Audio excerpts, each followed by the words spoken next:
So really the ones I typically do in terms of a reflex, look patellar tendon, so that's more for L3, sort of L3, L4. Then for semitendinosus, L5, and Achilles tendon, S1. So really that's all you do. Now, so you may want to come across that way to see a bit better. So what you look there for the semitendinosus. So what I'm gonna do, so this is semitendinosus tendon, and I'm gonna pull and sort of like a hook and lift that semitendinosus tendon, and then I'm gonna just bang on my finger. Okay, and then what I'm looking for is gonna be very subtle. The tendon is gonna sort of rebound. Okay, so let's have a look at this one. Can you see that? Yeah, see that one more time.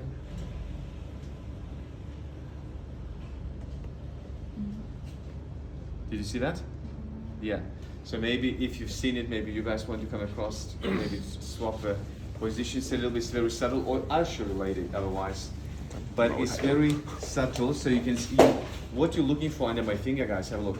You're looking kind of a little bit of a lift. Did you see that? Yeah, so that's intact. And some days we do, we can do 3 times. Can you see that? So it's intact. Yeah. Look, it might be hurt. It might hurt your finger a little bit for the first 20 times, but and then desensitize your nervous system, so it might not be painful.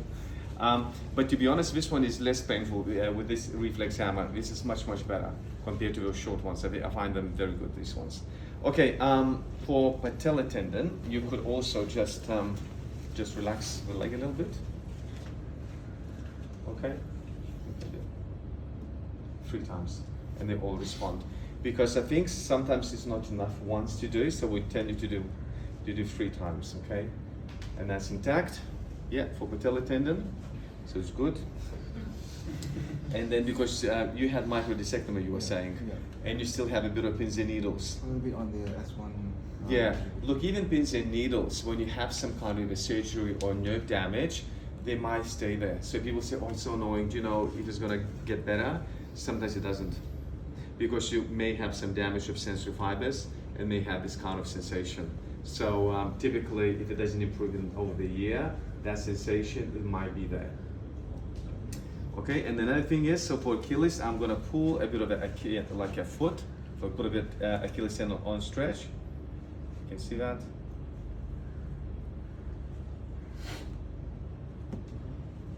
You can see that, yeah? So it's kind of like doing that, so that's fine. And again, it doesn't take you that long to do it, yeah? And you got then the full picture. So is this kind of got to do with a compression? So the muscles are down, reflexes you cannot elicit compared to the other side. Maybe patient got foot drop in some cases. Yeah. So I had this a nurse, a guy who was a nurse, and he had massive disc prolapse and so classic. Like had between L5 and S1, he had massive disc prolapse.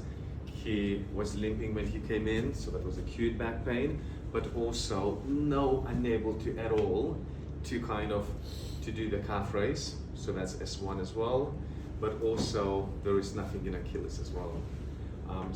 And he was getting worse a little bit, and he's young, so he needs to work. He's got a young family, so I referred him on to make sure that it doesn't get worse. So for second opinion, so he did have a surgery, so he needed. So some people do need it, but a lot of them don't. So if you don't have any quote-unquote symptoms, if you've got only pain and your neurological function is not getting worse as the patient comes and see you, well, let's stay with conservative management if the patient is happy with that for 3 months. And remember from rat studies, the recovery usually occurs within sort of 8 to 12 weeks, so we need a bit of time as well. Okay, but then again, if you see that our patient is very concerned, or you see maybe neurological function is getting a bit worse, maybe we need to refer patient on for second opinion. Because that's what happened to me. I had intense hockey injury, okay. And then I did rehab for almost 8 months. Uh-huh. And what was your symptoms? Was it pain or was also some weakness and some? Initially, it was just pain. Uh-huh. Very bad pain. I was limping.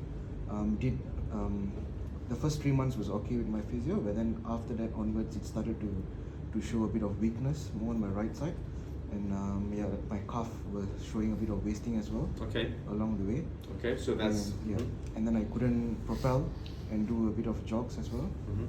So I felt, then I went and did the assessment again, and my right side was significantly weak. And So you went to neurologist, so neurologist assessed you. yeah, and then did the microdiscectomy. They Microdiscectomy. wanted to do a fusion for me, but I said no. I think you're smart that you said that. It's Yeah. good.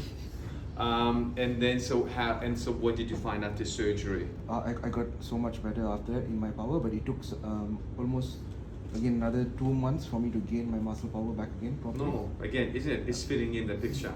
So it's very good that we have a real example. So what can happen as well? So we monitor the patient, but if we're not getting the results, pain is one thing. But if the neurological function is starting to reduce or get worse a bit, you see starting to see muscle wasting, young individual. So probably second opinion is a good way to go. Yeah. So thanks for sharing your story, guys. Do you have any questions on that? Just want to ask for the reflex, like the hyperreflexia and hyporeflexia. I think it's a bit subjective. How do you define the hyper? So look, so hyperreflexia. So I think you look at the patient more with central sensitization. So people who got more sensitization, often they have a bit more excitable nervous system. But you also, not only based on the reflexes, but also even a light touch, or even, eyes, hyperalgesia. So you're gonna have everything enhanced. So in those patients, then we think, okay, so they don't have necessarily reduction in power and muscles, but everything is too excitable. So maybe, and especially loss of pain. So we want to make sure that you also have the right medication for some people with that neuropathic pain and that central wind-up. Excellent. Okay, guys. So what I'll get you to do? We got. Sorry. Oh yeah. Just confirm. So semitendinosus tendon is to test L5 segment, is it? Which one? Semitendinosus. Yes, L5. Okay. L5.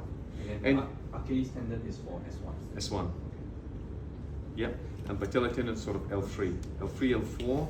I mean, there is a gluteal tendon, and they sometimes do the reflex. I kind of listed that. It's too difficult. Yeah. So I don't bother, and it's not yet.